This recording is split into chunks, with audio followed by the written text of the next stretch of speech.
Setelah Pak PJ kemarin menyumpah saya, dan itu di bawah Al-Qur'annya tepat di kepala saya itu. Beban fisikis dan moral ada di saya untuk melakukan hal yang terbaik. Saya mengutip suratnya Hasan Al-Basri kepada Umar bin Abdul Aziz. Jadi kekayaan dan jabatan itu seperti kita membawa talam yang berisi gelas kaca. Hanya sebatas kita mengantarkan dari dapur ke tempat meja makan. Sebelum menonton podcast ini, jangan lupa subscribe dulu brother. Klik tombol subscribe. Saudara, kontroversi pelayanan di RSUD Samarabu Bangkalan hingga sampai saat ini masih saja kita temukan opini yang berkembang di masyarakat. Perbedaan pelayanan baik itu UHC, BPJS, dan umum ini masih ada perbedaan. Beberapa hari yang lalu, Direktur Utama RSUD Samarabu Bangkalan ini dilantik. Eksklusif kali ini kita akan berbincang bersama dengan Dr. Farhad Suryaningrat SPKK, Direktur Utama RSUD Samarabu Bangkalan. Akan saya tanyakan mewakili pertanyaan-pertanyaan dan opini yang berkembang di masyarakat. Langsung saja saya sapa. Selamat datang di 0% Podcast Dr. Farhad. Siap, selamat datang. Terima kasih sebelumnya sudah hadir di 0% Podcast. Saya ucapkan selamat atas dilantiknya Dr. Farhad sebagai Direktur Utama RSUD Samarabu Bangkalan. Pertanyaan pertama saya, masih banyak opini, persepsi yang muncul dan berkembang di masyarakat, pelayanan rumah sakit ini masih kurang baik begitu. Perbedaan antara pelayanan BPJS, UHC, dan umum ini masih sangat kental sekali. Sebetulnya bagaimana, dokter? Ya, terima kasih. Bismillahirrahmanirrahim. Assalamualaikum warahmatullahi wabarakatuh. Terima kasih atas undangan dari podcast 0%. Pada prinsipnya, kami ini adalah instansi layanan publik. Jadi pada dasarnya layanan publik itu tidak ada perbedaan. Kami tidak boleh membeda-bedakan antara pelayanan pasien BPJS maupun non BPJS atau pasien umum ataupun pasien UHC. Yang menjadi kadang-kadang menjadi keluhan masyarakat adalah kadang-kadang prosedurnya yang agak berbelit-belit menurut masyarakat. Jadi secara sederhana, Mas Petrus, ini rumah sakit ini kan layanan publik dibagi menjadi 3 tempat, 3 produk layanan utama. Yaitu rawat jalan, rawat inap, dan IGD. Jadi gawat darurat. Itu layanan produk dasar sederhananya ya. Contohnya di rawat jalan. Rawat jalan ini memang yang sering jadi masalah sekarang ini adalah karena UHC dan semuanya itu menjadi crowded. Membludak begitu. Jadi itu menjadi PR kami ke depan. Ini juga beberapa sudah kami tidak lanjuti. Karena pada pasien yang memang BPJS ini harus ada rujukan. Untuk BPJS. Jadi ada rujukan dan dia konternya kan, konter di depan itu ada 4 unit konters. Itu sebelum saya menjadi BLT itu cuma 3, kami tambah waktu itu 1 di bawah dan 1 di atas. Kalau UHC, dokter? Sama, itu konter BPJS dan UHC sama. Harus ada rujukan. Jadi itu yang kadang-kadang pasien terlanjur sampai di rumah sakit ditanyakan, Ibu BPJS? Iya BPJS. Rujukannya mana? Nah kadang-kadang orang bingung. Dan itu kadang-kadang karena prinsip dasarnya adalah pelayan itu harus berjenjang. Kalau masih ringan, itu di puskesmas dulu. Nanti kalau sudah ada rujukan dari puskesmas agak berat baru ke layanan lanjutan atau ke rumah sakit. Itu salah satu contoh kadang-kadang prosedur yang dianggap berbelit-belit dan membedakan. Tapi saya pastikan untuk layanan obat dan dokter sama. Benar, dokter. Silakan. Jadi kalau ada ini UHC nih gratis nih, kita layanin santai-santai aja. Jadi kalau gini, Mas. Begitu. Kita ini UHC itu bukan berarti dokternya nggak dibayar loh. Bukan ya. Jadi bukan berarti teman-teman dokter itu nggak dibayar. Kalau mentang-mentang UHC terus perawat ini nggak dapat istilahnya haknya mereka melayani, tidak sama. Karena kita juga akan istilahnya pembayaran kita akan dari BPJS nanti. BPJS yang akan melakukan pembayaran ke kita. Oke, baik. Selain dokternya sama, dok? Obatnya sama. Walaupun yang UHC. Walaupun yang UHC, karena kita tidak boleh membeda-bedakan, karena kita rumah sakit pemerintah. Itu di undang-undangnya sudah ada, jelas. Makanya kalau ada, nah ini kan kita ini kan progres ya. Kalau ada oknum-oknum, nah, yang istilahnya, oh ini obat ini nggak ada BPJS, itu oknum-oknum. Oke. Ya, atau istilahnya memang obat itu belum tersedia di kita, tapi kita akan mengupayakan menyediakan. Makanya kami membuka, dari kami pun sama dengan BPJS. BPJS juga membuka layanan call center kalau ada keluhan.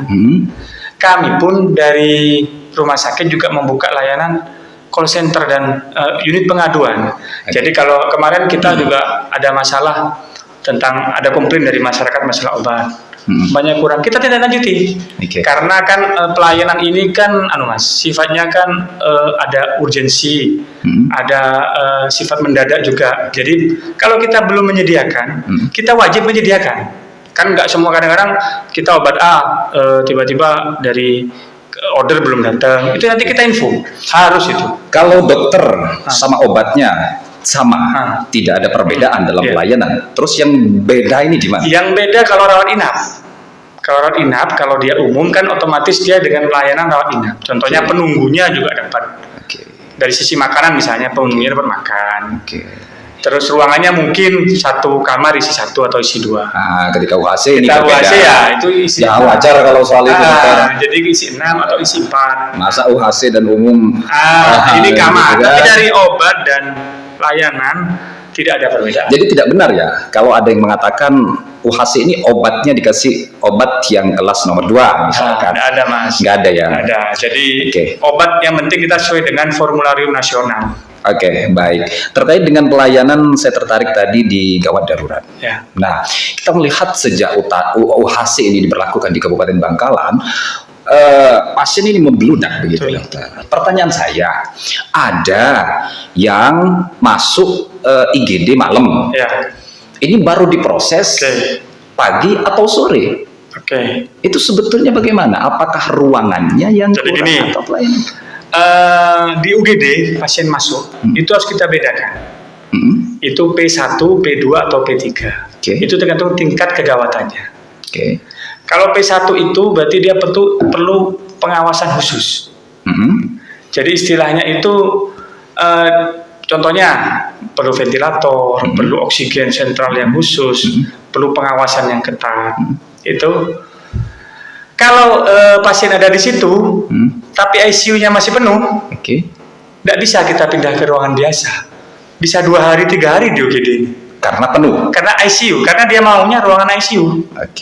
Sesuai dengan kebutuhan. Sesuai kebutuhan pasiennya.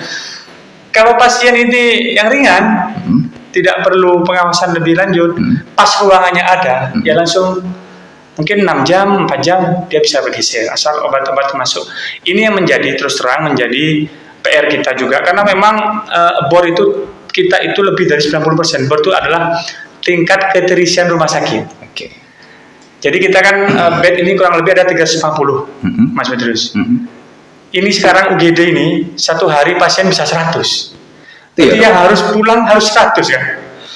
1 hari bisa 100. 1 hari bisa 100. Semenjak ada UHC? Semenjak ada UHC. Semenjak ada UHC.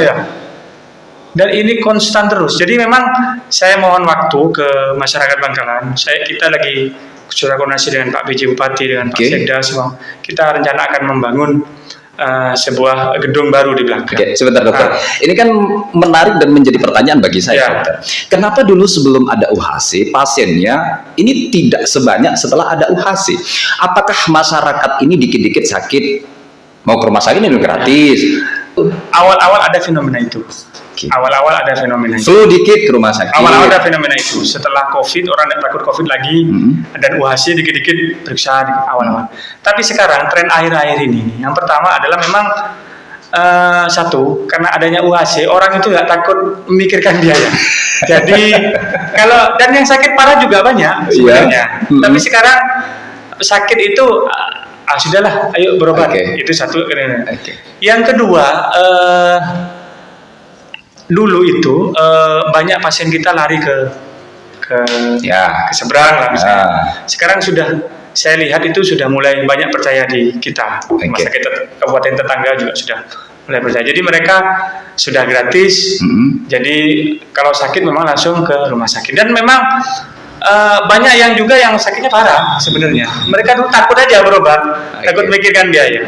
Ini menunjukkan bahwa kalau kita melihat, kalau semakin banyak orang rumah sakit, ini memang tingkat kesehatan masyarakat kita itu sebenarnya tidak cukup bagus di Bangkalan ini. Pola hidupnya dan lain-lainnya. Jadi ini bukan kebanggaan sebenarnya. Ini bukan kebanggaan, gitu loh. Flu dikit, batuk dikit rumah sakit. Jadi kalau memang kita ada layanan yang tidak baik, kita sampai membuka, Mas, di setiap sudut itu ada nomor call center, di media online kita ada di Instagram, Facebook. Silakan kirim kronologis masalahnya apa pelawaknya. Benar, ditanggapi dokter. Ditanggapi. Nanti udah masyarakat lapor, iya terus tidak ada ditanggapi atau bagaimana? Gini, Mas, saya justru lebih menanggapi yang ada di call center. Ini direkam loh, dokter. Silakan. Jadi bahkan HP WA call center itu direct ke HP saya. Serius. Jadi masuk ke WA center, saya itu langsung direct ke saya. Baik. Nah, itu saya lebih prefer di situ. Daripada maaf orang per orang yang ceritanya katanya pasiennya langsung banyak. Saya masih belum puas dengan jawaban dokter tadi. Mewakili pertanyaan dan juga bisa dibilang keresahan yang kemudian membentuk satu opini dan persepsi di masyarakat yang perlu kita pecahkan bersama. Beberapa bulan yang lalu, anak saya opname. Saya praktekkan kepada diri saya sendiri. Opname selama 4 hari di RSUD Sabra Bangkalan. Menggunakan UHC. Ya kan? Ketika saya masuk ke UGD, ke IGD ada sebagian dokter itu yang tahu ke saya. Duh, Mas Badrus di 0%. Mas Badrus ini ya, MC ini. Nah, mungkin karena itu pelayanan saya jadi lebih baik. Oke lah, di IGD selesai. Ketika pindah ke IRNAE, anak saya umur 7 bulan. Nah, saya juga mendapatkan pelayanan yang baik. Begitu kan? Cuman begini, dokter. Nih, saya laporkan langsung nih. IRNAE nih, dokter. Ada beberapa oknum perawat yang kalau menurut saya sistemnya sudah baik, tetapi oknum perawat ini belum siap untuk menjalankan sistem yang baik itu. Akhirnya masih ada saja pelayanan yang kurang baik. Kalau menurut Dokter Farhan, sebagai direktur utama yang akan memimpin nahkoda rumah sakit ke depan, sistem yang bagaimana dan oknum-oknum yang seperti ini mau digimanain sama Sebelum ada podcast Mas Badrus ini, sudah banyak saya merotasi perawat itu, saya pindah ke sini, pindah ke sana, di pingpong sana sini. Jadi itu sudah komitmen kita. Karena saya ke teman-teman ini, sekarang ini Mas Badrus, yang pengen kerja di rumah sakit itu banyak. Betul. Kalau kalian tidak sanggup, untuk menjalankan sistemnya ini. Ada banyak orang yang pengen kerja di kita. Gitu loh, kita saya tiap hari itu nerima orang lamaran. Saya selalu tekankan itu, makanya saya butuh masukan dari masyarakat. Yang penting jangan fitnah Buat kronologis kejadian, dok, ada mohon izin ke pengaduan, anak saya dirawat. Kalau nggak mau identitasnya dirahasiakan, monggo. Dirawat pukul sekian, masuk sekian. Saya oknum perawat jam sekian. Langsung kita adakan audit itu. Besoknya apa masalahnya, nanti hasil audit itu kita sampaikan ke yang mengadu. Kalau masih tidak puas bisa ketemu teman-teman manajemen, mengadukan. Kalau setiap hari dikontrol, jadi ini kan kita tuh harus setiap hari mengontrol. Kontrol tangan-tangan kepala bidang keperawatan, manajemen, wadir, itu kan hanya kontrol-kontrol tertentu. Tapi kontrol penuhnya kan di masyarakat yang 24 jam berkontak dengan mereka. Nah, betul. Nah, itu yang harus info ke kita. Bukan berarti kita banyak Mas sudah yang dipindah. Itu banyak. Bahkan sekarang ini ada yang di kamar mayat gitu. Sudah biasa. Iya, jadi istilahnya jenazah. Iya, ada beda. Jadi intinya, jadi istilahnya rotasi itu biasa. Oke. Saya tidak karena sudah komitmen. Oke, karena dengan dilayani saya dengan baik, gitu dokter ya. Kemudian anak saya begitu loh, saya masuk, anak saya opname, namanya juga anak. Iya, iya betul. Dokter, rasanya tidak adil bagi saya kalau saya tidak mengucapkan terima kasih di media saya. Iya. Saya bilang rekam video, saya bikin ucapan terima kasih di TikTok. Iya. Waktu itu rame sampai puluhan ribu penonton. Banyak yang protes itu. Banyak protes. Iya Mas Bedrus karena Mas Bedrus kenal. Iya Mas Bedrus karena Mas Bedrus ponakannya Dewan. Iya Mas Bedrus karena segala macam. Kalau saya, ayah saya masuk ke rumah sakit pelayanannya seperti ini, seperti itu. Apakah itu masih terjadi dokter? Apakah hanya karena ke saya saja? Gini, saya tidak memungkiri. Ya. Mungkin itu terjadi. Tetapi begini, sejak insya Allah ya 2018 saya masuk ke rumah sakit. Karena saya masuk rumah sakit itu kondisi tidak baik-baik saja. Mungkin dulu pernah mendengar demo perawat. Banyak. Ya. Dengar semua saya. Demo perawat yang jaspelnya nggak dibayar. Betul. Iya kan? Betul. Waktu itu pimpinan daerah waktu itu Pak Latif itu ayo dibenahi ini, gitu kan. Saya pembenahan awal waktu jadi wadir adalah saya di wadir keuangan waktu itu. Bagaimana jaspel teman-teman ini terbayar? Hak-hak mereka yang bekerja ini terbayar. Gitu. Itu program saya pertama, 1 tahun pertama itu. Setelah itu terbayar, saya menarget mereka sekarang, meminta kinerja mereka. Jadi kemungkinan itu dulu ya, kemungkinan. Mungkin pun sekarang ada teman-teman yang masih berparadigma lama. 1, 2, yaitu saya nggak bisa memungkiri. Makanya ayo panjenengan di WA Center itu sudah berparadigma lama ya. Iya, paradigma lama. Ayo di WA Center itu salah satu kita untuk mengontrol. Kalau tidak begitu Mas Bedrus, kita ini sekarang, kalau dulu kita klaim BPJS, pendapatan dari BPJS itu kepercayaan. Berarti kalau semakin tinggi klaim BPJS itu kan semakin percaya. Dulu di Madura itu yang pegang RSUD Pamekasan. Sekarang itu 6 bulan terakhir itu kita yang pegang. Oh ya, serius? Serius, boleh ditanyakan ke Direktur BPJS. Jadi kita itu sudah, semadura ini sudah, bahkan banyak pasien dari Surabaya Utara. Monggo, ini kita kan, karena gini, saya ulangi lagi, orang ke rumah sakit itu nggak senang tapi butuh. Jadi ekspektasinya tinggi. Apalagi isu UHC dibedakan, silahkan ayo di WA Center. Itu kita akan beri penjelasan. Terkadang, ini contoh kasus nih. Pasien kecelakaan, gimana? Pasien kecelakaan ini sering bisa jadi komplain. Nggak dilayani, nggak segera dikirim pasiennya, nggak segera dirujuk. Itu gimana dokter? Itu banyak masalah di situ, kecelakaan. Sekarang itu kita kalau pasien kecelakaan, pasien nggak sadar misalnya, kita kan terapi di UGD, terapi awal oksigen, pasien diinfus gitu misalnya, dipasang intubasi, pokoknya begitu ya. Kadang-kadang itu kan perlu rujuk ke Surabaya, gitu kan Mas. Perlu rujuk ke Surabaya karena memang cederanya sudah parah begitu ya. Parah, multi organ, nggak cuma kepala, badan. Itu kan harus di Surabaya. Tipe A, kita kan masih tipe B. Untuk rujuk ke Surabaya itu perlu surat jasara harja. Keterangan jasara harja. Rumah sakit Dr. Sutomo tidak menerima kalau ini belum jasara harja. Belum ada surat keterangan jasara harja, kecelakaannya bagaimana. Lah orang kadang-kadang nyalakan kita di sini, kok nggak segera dikirim? Padahal kan ini udah perlu segera dikirim ini. Padahal di sana itu belum menerima kalau nggak ada surat itu, atau di sana juga sedang penuh. Nah soal itu masyarakat di desa, di kampung-kampung nih, masyarakat akar rumput nih dokter, tidak semuanya mungkin tahu kan hal sistem seperti itu. Bagaimana cara dokter ke depan sebagai direktur ya untuk memberikan edukasi kepada masyarakat agar paham semua bahwa sistemnya seperti ini? Kita gini. Kita yang mungkin kita rangkul. Contoh yang dalam institusi Pemda ya, contoh kasus itu banyak awal-awal dulu. UHC ini syaratnya kan KTP. Banyak orang Madura nggak punya KTP. Itu gimana? Itu saya waktu jadi PLT bulan Mei, bulan Juni langsung saya buka konter KTP perekaman di rumah sakit lantai 2. Counter langsung. Ya, jadi orang sakit itu, yang sakit ya, yang saya jangan ngurus KTP di rumah sakit. Yang sakit itu datang sakit, pulang dia punya KTP. Oke. Enak betul ya. Iya. Jadi itu salah satu. Oke. Jasara Harja ini kan di luar sektor, tapi kita selalu berkomunikasi dengan Jasara Harja. Cuman mereka juga punya aturan.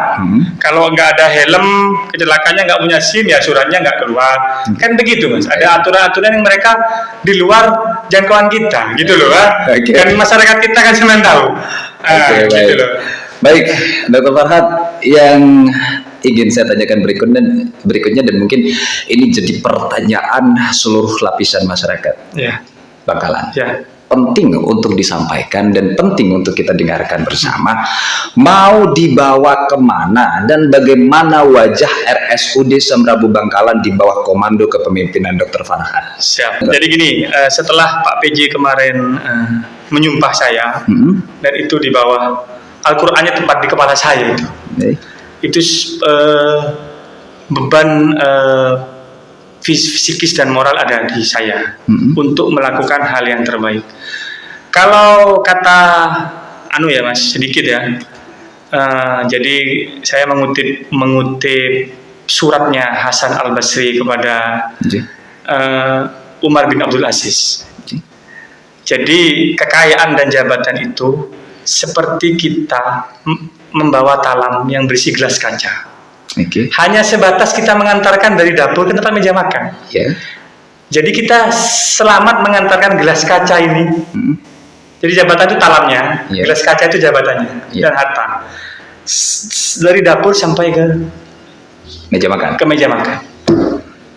Jadi sebatas itu. Intinya adalah saya akan melaksanakan layanan ini semaksimal mungkin sesuai dengan apa yang telah disumpahkan kepada saya. Jadi sebagai direktur BLUD itu harus meningkatkan pelayanan. Itu semaksimal mungkin, tidak berhenti saya, tidak boleh berhenti. Mentang-mentang sudah ada layanan ini puas. Meningkatkan dengan apa? Satu, menambah jumlah layanan. Jadi tiap tahun kita harus menambah jumlah layanan. Sekarang ini 2024 kita insya Allah ini mau launching kateterisasi jantung. Jadi pasang ring. Pasang ring jantung. Bisa nanti di sini? Bisa. Ini alatnya sudah datang, sudah uji fungsi. Nanti itu tinggal kita PKS dengan BPJS. Biar orang BPJS bisa free, bisa gratis. Itu lagi. Pasang ring di sini bisa? Pasang ring, insya Allah 2024. Selain itu dokter? Kita melayani donor darah. Donor darah dan sebelumnya kita itu kan selalu dengan UTD PMI. Dari orang donor darah kayak sampean gini, ada saudaranya sakit, itu kan donor masih ke PMI dulu. Agak panjang. Ini yang di rumah sakit diambil, di processing kita langsung bisa digunakan ke saudaranya sampean. Tidak berbelit-belit ke saudaranya. Kadang ada orang kesulitan darah, nyari ke sana kemari. Iya, dulu harus ke PMI dulu. Sekarang langsung bisa di rumah sakit. Iya, ini lagi proses Desember ini insya Allah. 2024 lah, insya Allah ini semua jalan. Sarana dan prasarana harus saya tingkatkan. Mungkin banyak keluhan, sumu AC-nya di ruang benar tuh dokter. Benar tuh. Ini kan proses. Ini saya juga sedang memasang di peruangan itu, saya kasih backup AC-nya. Jadi misalnya ruangan ini perlu 2 AC, saya kasih 4. Jadi biar hidupnya gantian. Pemeliharaannya juga kan kadang ada 24 jam non-stop. Serius ini dokter, ini dibuktikan ya. Silakan. Di ruang rawat inap ya. Di ruang rawat inap. Iya. Belum di rawat jalan. Proses. Jadi 2024 di rawat inap silakan. Kalau ada yang nggak dingin, ada yang komplain ke kita. Karena kita sudah menambah, itu kan meningkat kembali dari bagian dari meningkatkan sarana untuk kenyamanan pasien. Itu sudah komitmen. Ya sebatas kemampuan dan anggaran BLUD, karena kita kan tahu ini kan Pemda ya, bukan kita narik sembarang bener kayak rumah sakit sendiri kan gitu. Semua dengan tata acaranya kan begitu. Betul. Ya, ini dari layanan situ kita juga sedang akan merencanakan pembangunan tambahan ruang rawat inap di 2024. Tambahan ruang rawat inap untuk mencegah tadi yang membeludak tadi itu ya. Jadi kita sepanjang itu ada sesuai dengan rule akan saya kerjakan. Dr. Farhad sangat terbuka sekali ya. Dengan kritik dan juga masukan dari masyarakat. Ini Mas, saya itu WA, silahkan orang WA, asal untuk pelayanan ya. Pasti saya balas. Coba saya menanyakan seluruh teman media asal untuk layanan ya. Dalam arti begini, dok ini butuh dicek Dok, saya konfirmasi ke ruangan. Oh dok penuh, saya forward kembali ke mereka. Jadi call center itu langsung tersalurkan juga Ke saya, pasti itu. Makanya kita itu scoring grading komplain kita di RSUD itu tinggi. Oke. Jadi kita wong komplain aja di situ. Kecuali saya aneh-aneh ya, mohon izin ya tanda kutip lah. Ya. Aneh-aneh, minta ini minta saya nggak bales. Oke. Apalagi goda-goda dokter ya. Nggak, maksudnya kalau istilahnya hanya dok konfirmasi dong. Iya. Pasien saya ini begini. Bahkan itu teman-teman DPR silahkan kalau kamu mau kritik. Saya kasih ruangan khusus untuk podcast.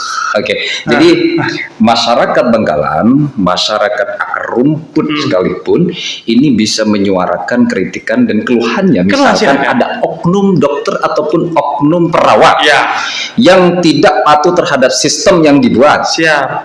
Ini bisa langsung Bisa. Contohnya sekarang kita ya, ini program yang menurut saya paling sukses dari saya nih, 6 bulan terakhir saya jadi PLT. Membuat dokter spesialis datang jam 8. Jadi jam 8 pagi itu hampir setiap poli spesialis ya sudah betul, jendela dibuka begitu kan, terus kita semua disapa. Itu 4 hari saya di sana seperti itu kan. ya, maksudnya seperti itu harus begitu, dilatih. Dipikir saya di endorse dokter sama netizen. Mas terus dibayar berapa sama rumah sakit? Di endorse begini. Saya masa bodoh. Ini sebagai ucapan terima kasih saya. Anak saya dilayani dengan baik. Gitu. Saya masa bodoh dengan mereka. Ya, karena memang kenyataannya seperti itu. Dan saya Mas Badrus orang seperti itu, netizen monggo nggak apa-apa. Tetapi maksud saya, ayo kita kasih masukan. Misalnya informasinya yang valid dalam arti begini. Dok, saya dilayani jam sekian. Oh, saya sering beberapa poli itu sampai siang. Ada komplain orang. Lu ayo. Akhirnya saya benahi. Kalau tanpa komplain nggak bisa membenahi. Oke. Jadi kesimpulan saya sementara dokter terkait dengan bagaimana RSUD Syamrabu Bangkalan ini ya, sistemnya sudah baik. Akan tetapi masih ada sebagian oknum-oknum perawat ataupun oknum-oknum dokter karyawan ya di sana yang belum siap dengan sistem. Saya akui itu. Sebelum podcast ini ditutup, bagaimana cara dokter agar mereka siap untuk menghadapi dan menjalankan sistem itu? Ya. Agar tak pakai cara-cara dan paradigma lama terus. Ya. Satu, kita kan sudah SOP-nya sudah ada. Oke. SOP saya tuh tiap pagi keliling. Kayak semenjak saya nggak ada kegiatan, saya keliling. Teman-teman kepala bidang keliling, menyampaikan ini bolak-balik. Oke. Tapi di lapangan kan dokter nggak tahu sendiri. Makanya, yang ketiga yang paling penting, masukan dari masyarakat. Itu pasti saya tidak sampai ngetek RSUD rumah sakit via Facebook. Itu pasti sudah, atau ngetek saya di Facebook. Itu banyak kemarin komplain AC di saya di Facebook. Saya balas kalau memang itu untuk layanan, istilahnya kalau dia valid dok, ini AC di foto kan, AC kaset itu udah lama rusak, nggak berfungsi. Ada AC di jalan itu yang gitu. Serius, dokter tidak akan segan-segan untuk menggeser dan mengganti. Sudah dibuktikan banyak mas. Sudah dibuktikan.